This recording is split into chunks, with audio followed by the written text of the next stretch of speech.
Знаете ли кои са трите грешки, които най-често допускаме, когато трябва да се борим с косопада? Спираме да миеме косата, защото тогава пада. Косата не пада тогава падат космите, които така или иначе вече са били готови да паднат.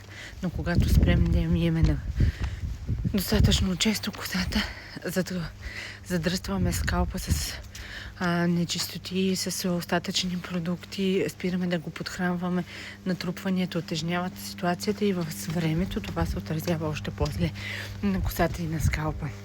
Втората много често срещана грешка е, че започваме да използваме всякакви продукти на хал. От тук сме чули едно, оттам сме чули друго и започваме да използваме всичко на куп и съответно не можем да видим резултата. Друга много често допускана грешка е, че не успяваме да намерим правилните за нас продукти.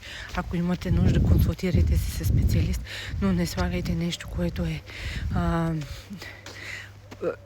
неподходящо за вас. Не сменяйте прекалено често продуктите, защото честата смяна на продуктите няма да доведе до по-бързи и по-трайни резултати, а напротив, продукта може да си работи идеално за вас, а вие да спрете да го използвате, защото просто не сте имали търпението да го изчакате да видите резултата.